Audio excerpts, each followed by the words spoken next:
Sammy the Bull Gravano is a larger-than-life figure, both in the New York underworld He was second in command in New York's most powerful mafia family. and to his daughter, Karen, He was someone that I looked up to. He was a superhero. as right-hand man to John Gotti. Gravano is the muscle of the New York Mafia. He's like, you see this, Karen? Do you know how close you just came to getting killed? But when Gravano becomes the highest-ranking gangster ever to testify against the mob, John Gotti reportedly put a $2 million bounty on Sammy Gravano's head. his daughter is left to pick up the broken pieces. I was so heartbroken. Everything I ever knew or was taught to believe in is it's just gonna all come crumbling down.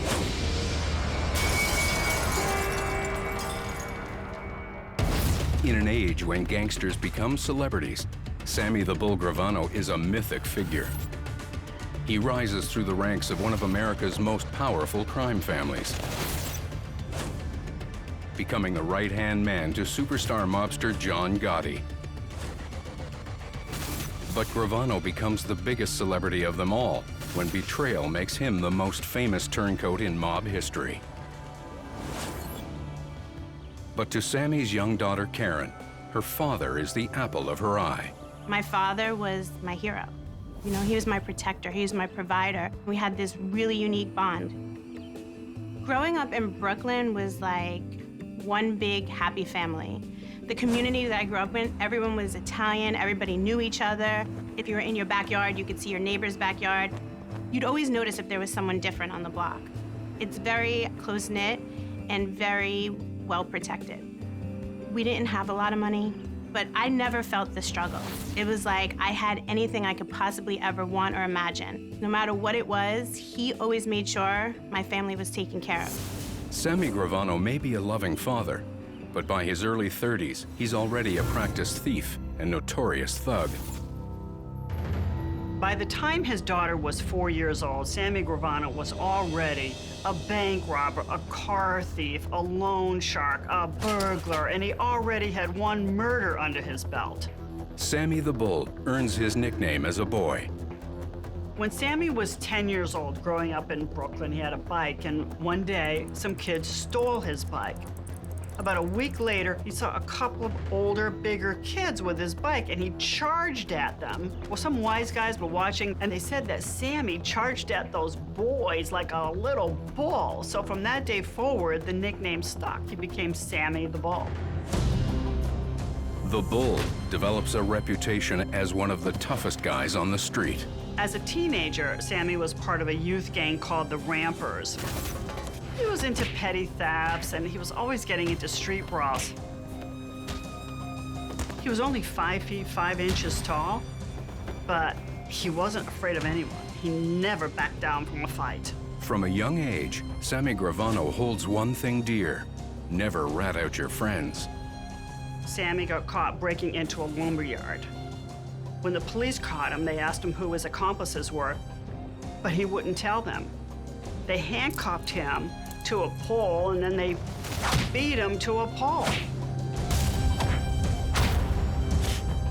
Sammy wouldn't budge. To him, it was a point of pride.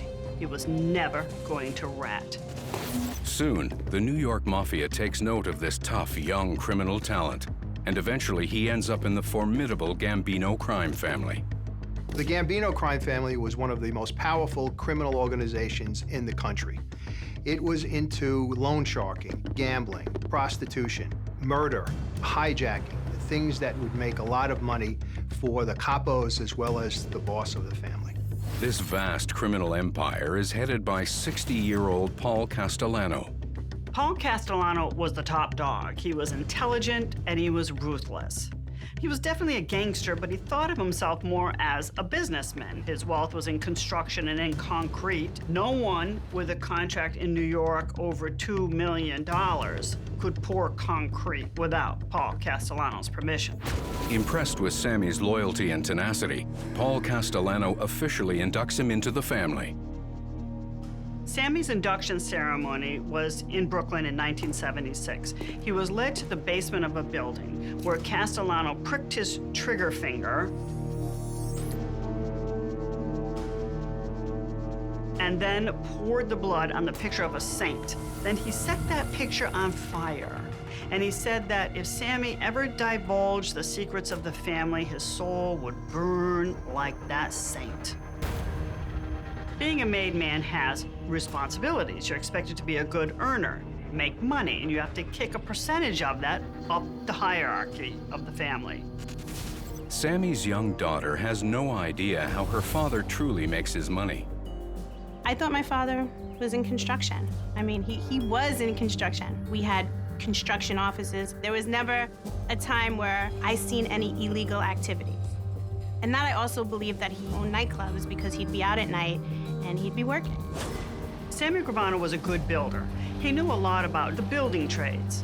Crime boss Paul Castellano's first love was the construction industry, and once he learned that Sammy had a drywall and plumbing business, he took an interest in him, helping him get contracts and making inroads with the unions. One contract after another, what was good for Sammy was good for the family. Karen loves her father, but at a young age, she catches her first glimpse of his secret life. Here I am, this little girl. And you know how little girls are, you always want to hide things from your siblings. And I don't know what it was that I was hiding, maybe a book or a toy or something. And I went into my parents' bedroom and I was trying to hide it under the bed. And when I lifted the mattress, there was a gun under there. So I was in shock. And I went and told my mother, and her answer to me was, because Daddy was in the Army, he had a gun. I went and told my teacher and the rest of the classmates that my father had a gun under the bed. And of course, the teacher had mentioned something to my mother, and that was the first time I was ever told, you don't discuss family business outside of the house. By 1980, with Paul Castellano's blessing and the Gambino family's strong union connections, money starts to roll in. The Gravanos go from rags to riches. Moving from Brooklyn to Staten Island felt like I was moving to a different world.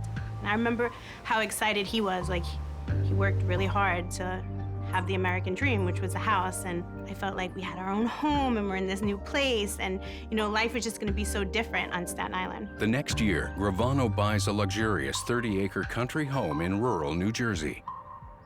We pull down and it's this long driveway, and I remember we walk in and it's just this big old farmhouse, and we start running, me and my brother, through the bedrooms and everything, and we're looking around, and we come down and my father's like, you like it? I'm like, yeah. He's like, this is yours.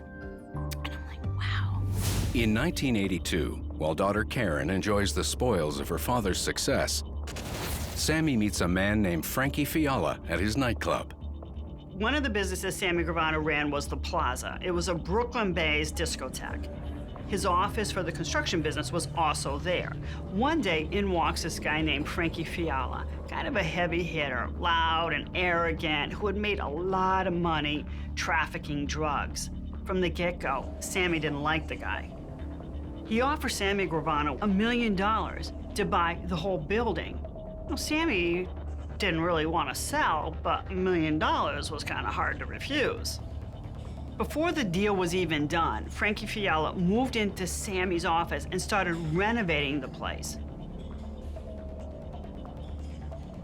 When Sammy told him, hey, this isn't yours yet, Frankie Fiala pulled out an Uzi and pointed it at Sammy and told him to sit down.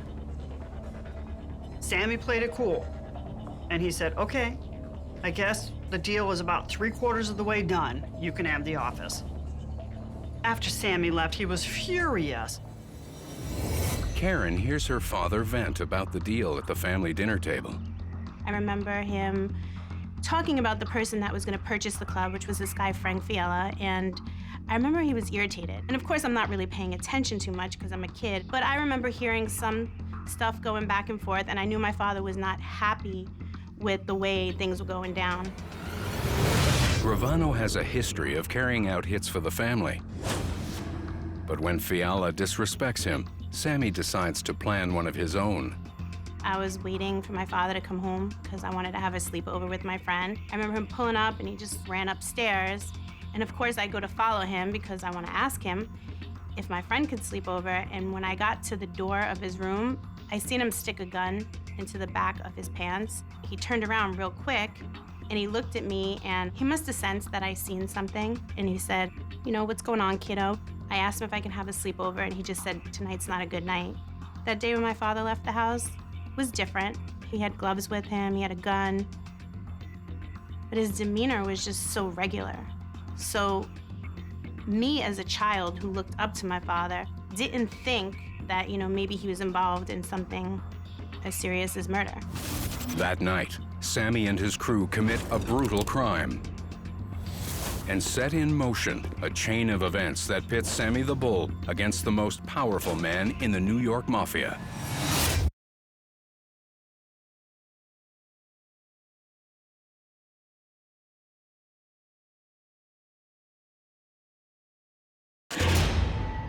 Brooklyn native Sammy the Bull Gravano is into construction and murder. Before the infamous John Gotti takes the reins of the Gambino crime family, Sammy follows the orders of boss Paul Castellano. But when he's disrespected over a business deal at his nightclub, the Bull doesn't take it lying down. Even Gravano's daughter Karen knows that something is up with her father. I remember him talking about this guy, Frank Fiala, and I remember he was irritated. After Fiala pulls a gun on Gravano in his own office, Sammy wants blood. The Fiala hit was absolutely personal to Sammy Gravano. At 2 a.m. on June 27, 1982, Sammy waits for Fiala outside the entrance to the Plaza nightclub. Fiala exited the office and walked around to the front entrance of the club. About 10 feet past the entrance, there's an alley, and Sammy had positioned some of his men there. While Sammy greeted Frank, two guys in Sammy's crew ran out of the alley. One of the shooters got Fiala in the head, and as Frank fell to the ground, a shooter came up to him, and he put his gun to his eye, blew it out, and then he put his gun to the other eye and blew it out. Sammy walked up to Fiala's bleeding body and he spat on him. And then he walked away. Fiala was dead. The next day, 9-year-old Karen sees the story in the papers. I remember waking up the next day and looking at the newspaper, and there was an article in there that this Frank Fiala guy was murdered outside my father's nightclub.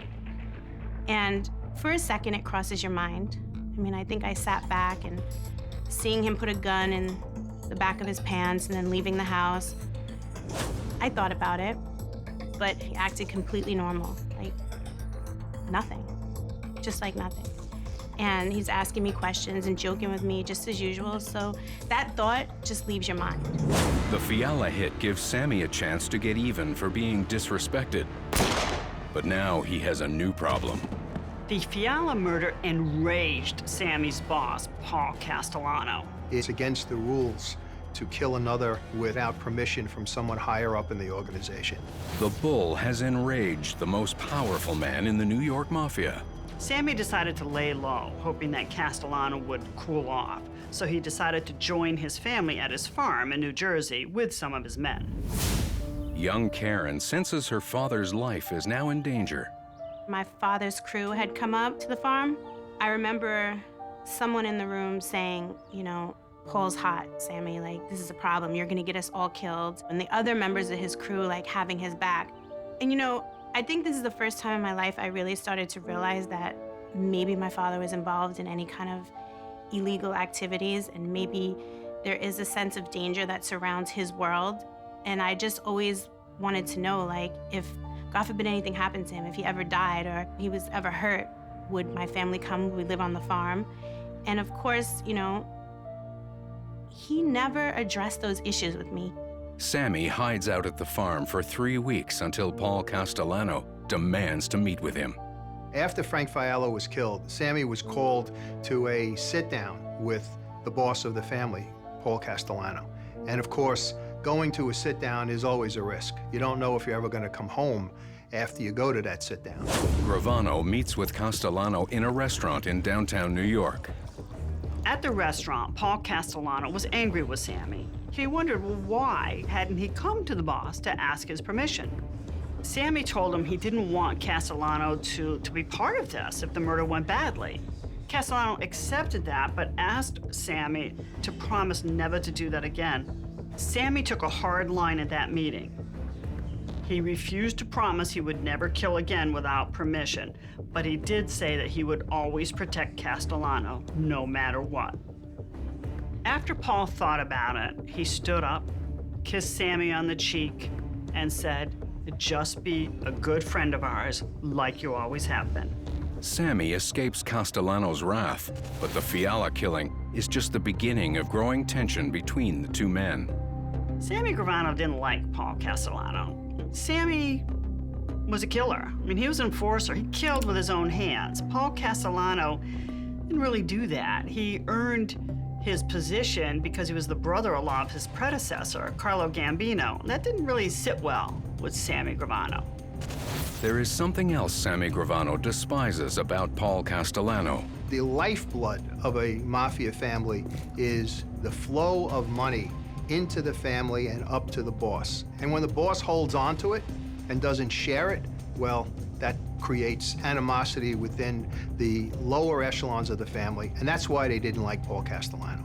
Resentment against Paul Castellano boiled into a rebellion, led by a Gambino captain, John Gotti. John Gotti is one of the most respected members of the Gambino family. Gotti made his mark in the family by hijacking cargo at JFK Airport. Disgusted with Castellano's greed, John Gotti made plans to whack his boss, and he wanted Sammy on his team. Assassinating the Gambino crime boss could anger the mafia leadership and get Gravano killed. But Castellano makes one last mistake that seals his fate.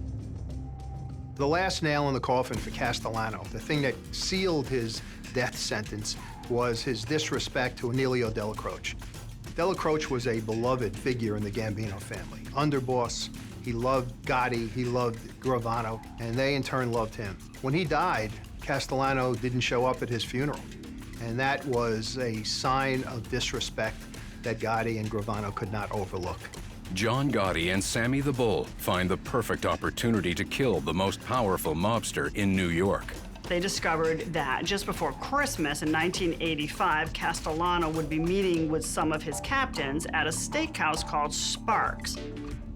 The meeting was set for 5 p.m., and the busy streets would work in their favor. They planned to execute him right there on the street in front of crowds of Christmas shoppers.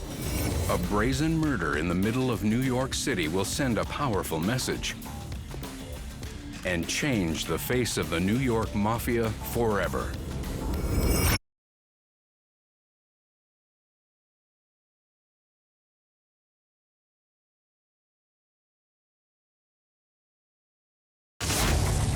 Sammy the Bull Gravano is a loyal member of New York's Gambino crime family. But when Gravano clashes with boss Paul Castellano, his daughter Karen becomes worried. I started to realize that my father was involved in illegal activities, and maybe there is a sense of danger that surrounds his world. Gravano joins forces with popular Gambino captain John Gotti to get rid of Castellano for good, a move that could risk both of their lives. They discovered that just before Christmas in 1985, Castellano would be meeting with some of his captains at a steakhouse called Sparks. They planned to execute him right there on the street in front of crowds of Christmas shoppers. On December 16th, 10 hitmen took their positions around the entrance to Sparks Steakhouse. Gotti and Sammy were in a car about a block away. Gotti had a brilliant plan to dress his 4 main shooters in long white trench coats and black Russian-style hats that would confuse witnesses who might later be questioned by police. Castellano's bodyguard pulled his Lincoln to the entrance of the steakhouse. The moment Castellano started to get out of the car, the shooters just blew him away.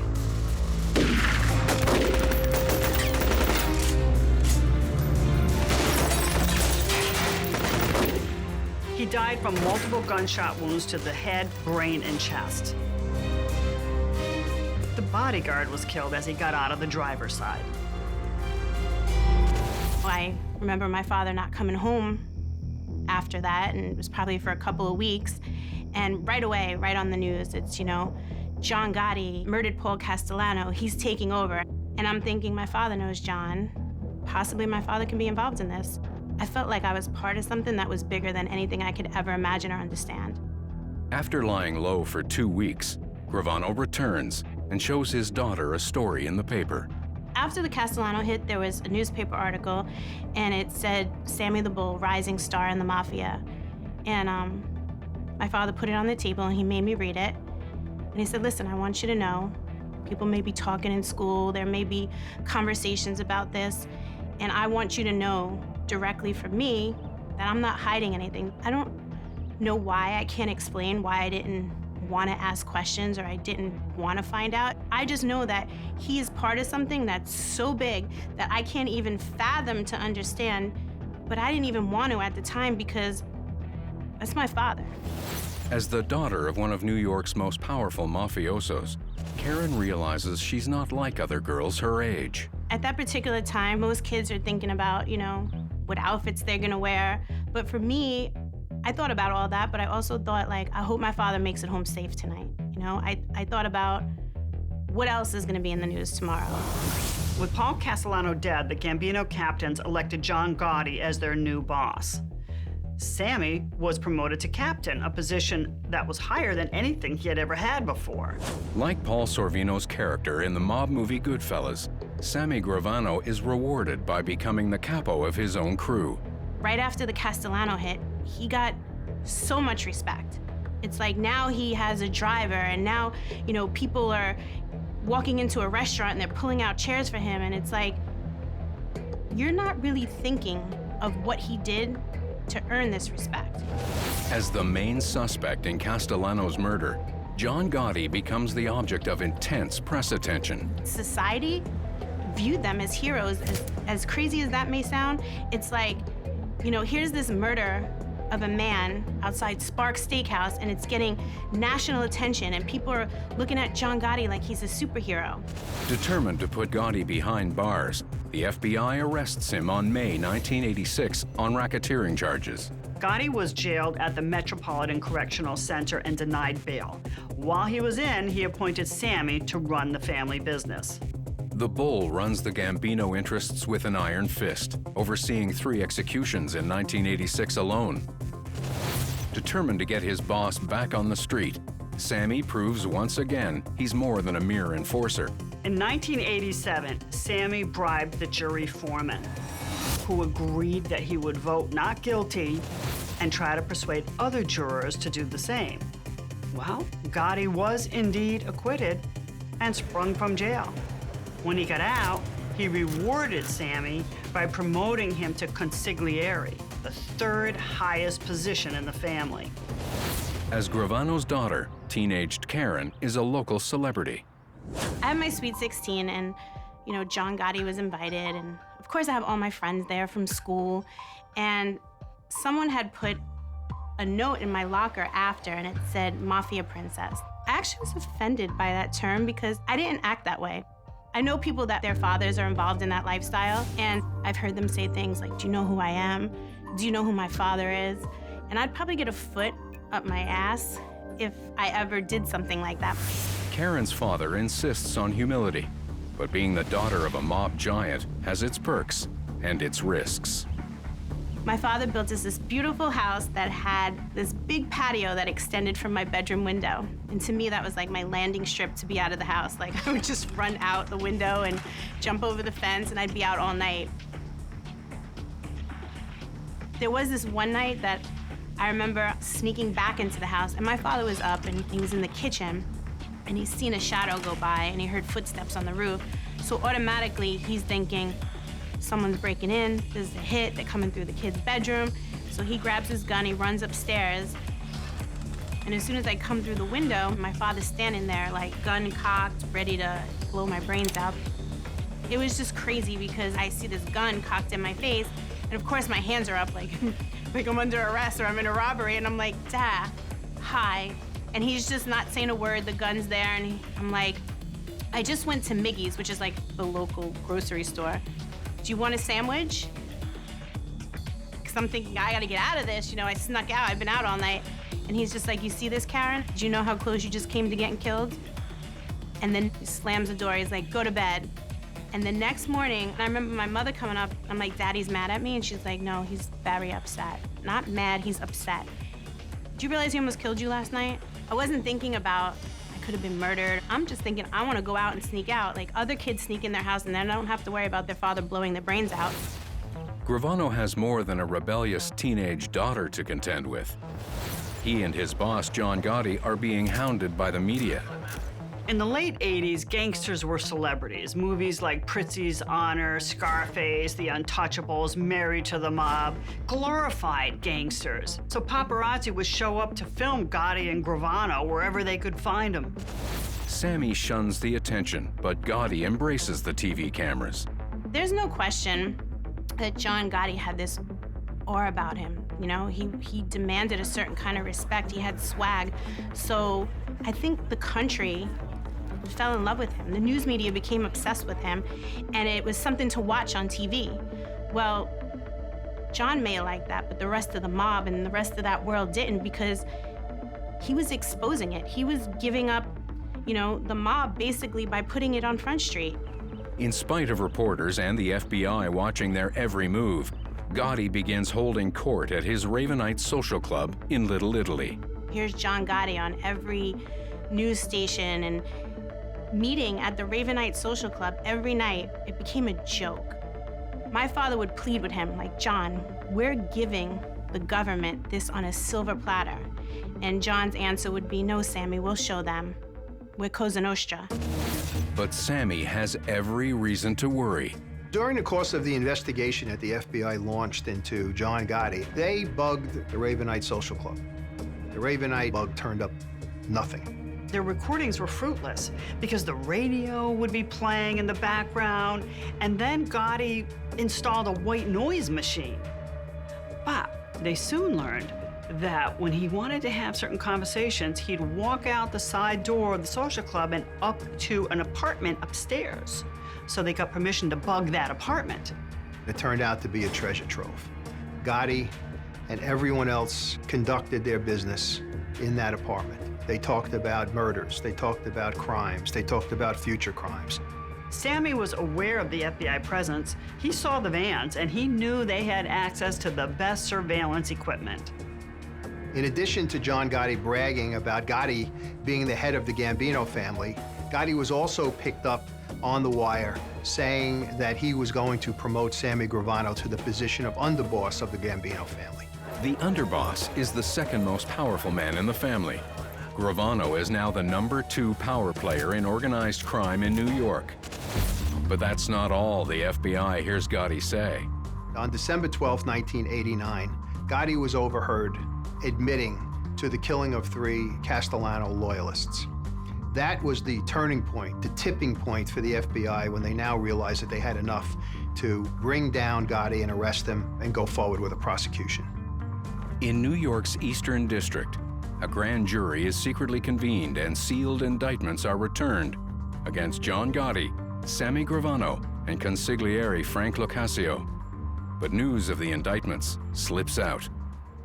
I remember we were at my cousin's communion party, and it was just different that night. You know, my father seemed like he had something on his mind. And the second we got back to the house, he had called my brother and I down into the bedroom with him and my mother, and he explained to me that he had to go on the lam. I realized that he had to do this because he was the underboss of the Gambino family. So the reality is now I'm starting to feel the impact of this world, and I'm concerned. Am I ever gonna see him again?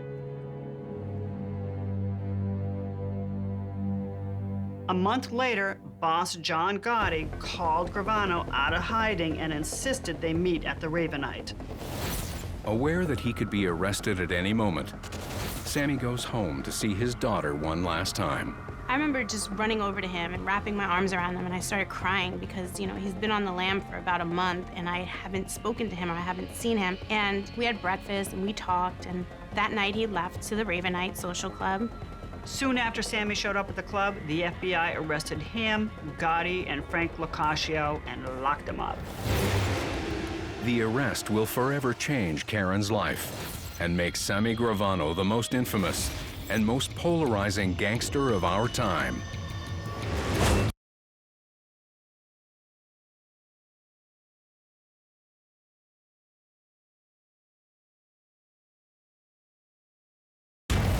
Sammy the Bull Gravano is the underboss to celebrity mobster John Gotti.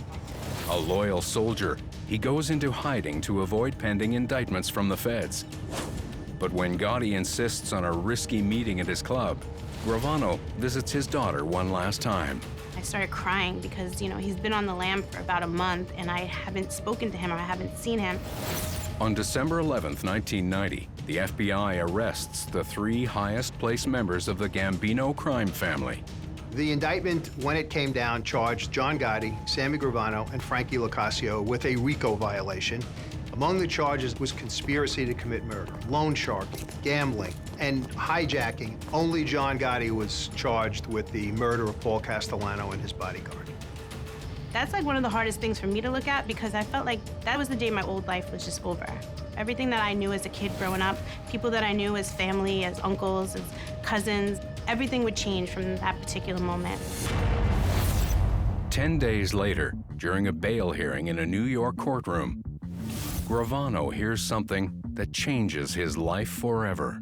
Gravano was sitting there listening to the tapes, and he heard Gotti talk about 3 murder hits. But the tapes portrayed Gotti as a long-suffering boss who was hounded by his underboss until he agreed to the hits. Sammy was furious at Gotti's spin on the murders. To Sammy, that was betrayal.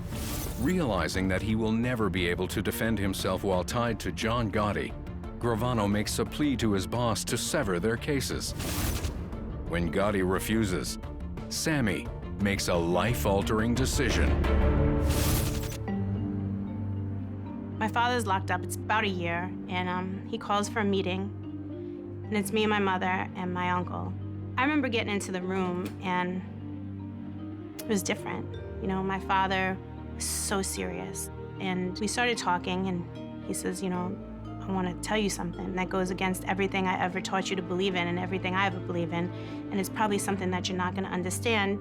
As he's saying those words, I'm like, he's not going to tell me that he's going to cooperate with the government. He's not going to say that, and I'm thinking it in my head, and he's like, I'm going to cooperate with the government.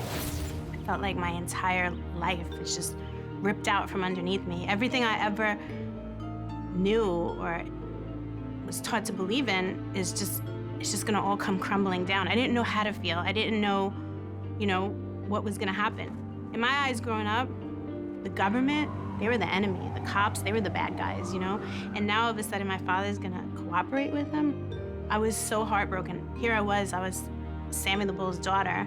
Like, what are people gonna feel of me? Like, how are they gonna judge me? And I never felt that way in my entire life. I never felt that I had to answer for my father's actions until that particular day.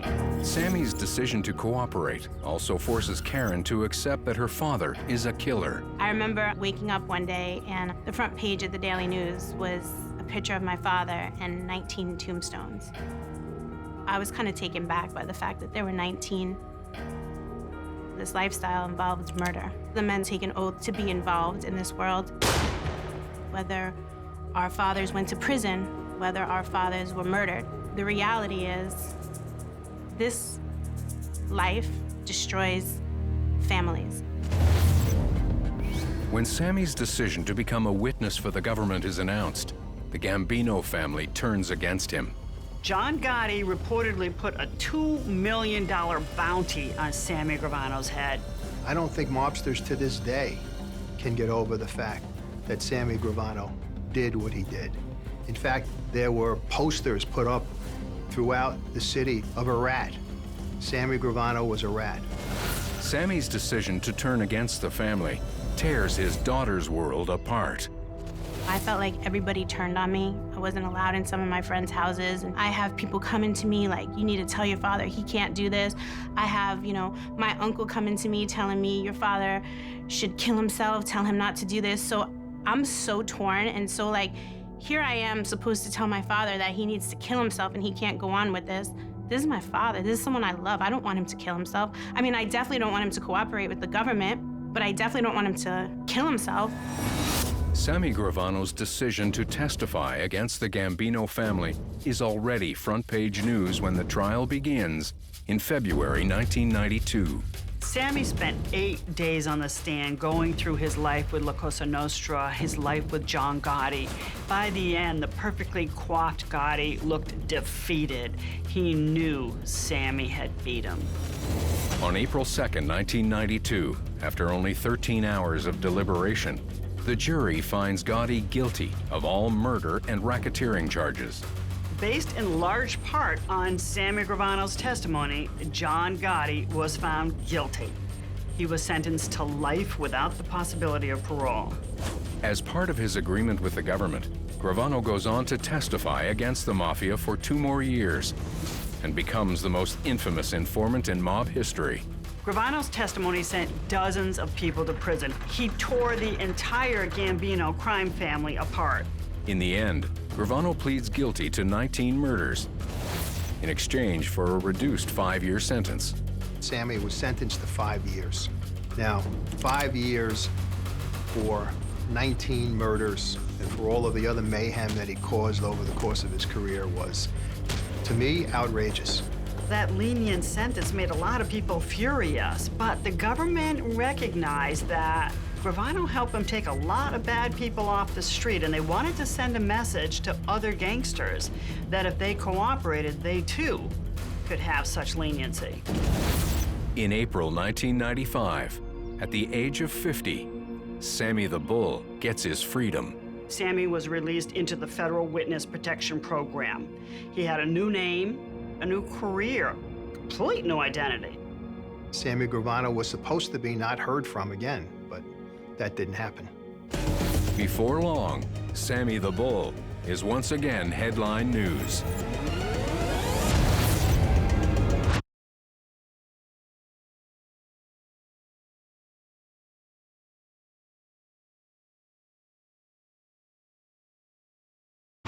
Sammy the Bull Gravano spends 30 years as one of New York's most powerful mafiosos, becoming second in command to the infamous John Gotti.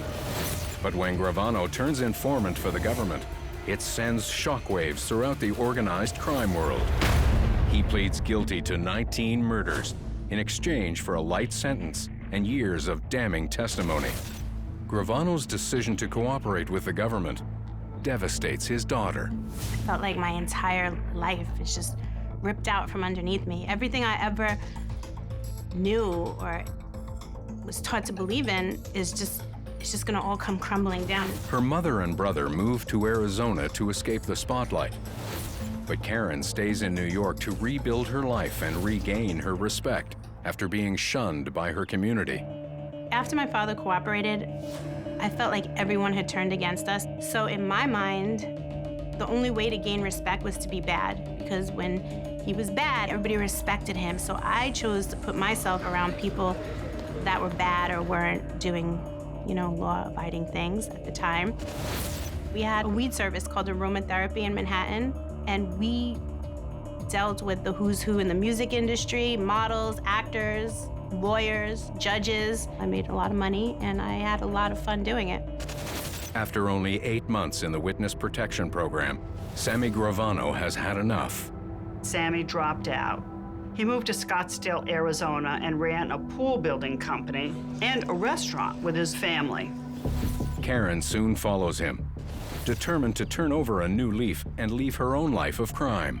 So here I am one day, and I'm delivering weed to this guy, and he goes, "I know who you are, Karen, and rumor has it all over town that Sammy the Bull's daughter is running this service. If all goes wrong, it's all gonna fall on you, and you're gonna be on the front page of the Daily News is, Sammy the Bull's daughter, she's a weed dealer." And I started thinking he was right, so I decided to go out west and be with my family. When Karen moves to Arizona to help her parents run their new companies, Sammy Gravano's star is once again rising. He writes a book called Underboss, and he details his history in the Gambino family. Unheard of once again for somebody in the mafia to violate omerta and to talk about what went on inside the family. Underboss becomes a New York Times bestseller. I get to Arizona, and at the time, my father's book had come out, and he did a 2020 interview, which was all over the place, and everybody was talking about Sammy the Bull. And it was no secret that, you know, we own this restaurant, which is called Uncle Sal's in Scottsdale, Arizona, and people would start to come to see if they could see him or get an autograph. In New York, everybody turned away from us because of what happened. And now we're in Arizona and everybody wants to get near us again. And I welcome that with open arms. I needed that to make me feel good. It was just childish, it was stupid, and, you know, we paid the price. Karen and her brother become involved in one of the biggest ecstasy rings ever to operate in Arizona. My brother had met this kid, and the kid was a local drug dealer. He was selling a lot of ecstasy, and the kid became a fan of my father, reading his book, knew my brother was from New York, and I got involved in selling drugs. My brother got involved and basically throwing everything out the window. When Sammy finds out his children are dealing drugs, he's furious. My father came to the house with a gun, put it to my brother's head and said, "You're gonna throw your whole life away. You wanna kill yourself? Here's the gun, do it now." Sammy tries to buy his kids out of the drug ring, but the moment authorities hear that the Bull is involved, they close in on the Gravanos. It was like 5:30 in the morning. My daughter is colic, and she wakes up crying, and I go into the kitchen to get her a bottle. And as I'm walking back to the bedroom, I hear commotion outside. I get into the bedroom and I hear voices. They're like, "Karen, come out with your hands up." They're like, "You're under arrest." They're screaming. I'm like, "I have a baby." And I remember my daughter's little hands, like, you know, just holding on tight to me. And my mother, brother, father, daughter's father, and I were all under arrest for being an ecstasy ring. The crew was believed to have sold as many as 25,000 ecstasy pills a week in the Phoenix area between 1999 and 2000 in a drug dealing conspiracy that included racketeering and money laundering. We either all had to plead innocent or all plead guilty. And we decided to do a family plea, and we all pleaded guilty. My father was the boss. My mother was the financer. My brother was the person that pretty much moved the people on the street, and I was the go-between. My father was sentenced to 19 years. My brother did 9.5. My mother and I both received probation, and my daughter's father, he actually went to prison for 9.5 years as well. After the convictions in Arizona, the Gravano family has nothing left. Everything was taken from us. Businesses were closed down. All the equipment was sold off. My mother's house was seized. Everything that you could possibly imagine was taken, even family pictures. So we were just forced to pick up the pieces and start all over again. Karen struggles to make ends meet and support her baby. I had to take care of the family with pretty much nothing. I basically had to go to work and start from scratch. And how could I really get a job now when I'm on the newspaper every single day as being some, you know, drug lord family, and I have to go and be an average, everyday working citizen? Thank God I did find someone that hired me. I'm an esthetician by trade, so I went to go work in a day spa. Then in 2011, Karen stars in the hit TV series Mob Wives. My friend calls me and she tells me she's casting for a television show. The show is gonna be called Mob Wives. And I'm like, no way. I don't wanna do it.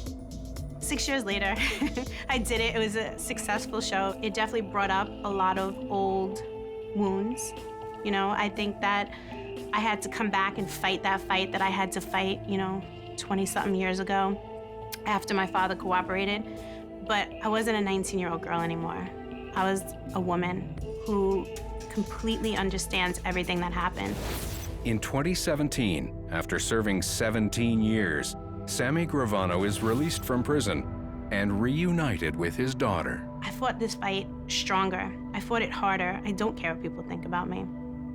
I know who I am. I know who my father is. And I don't care what people think about my relationship with him. That's my relationship. I have a father that chose a certain path.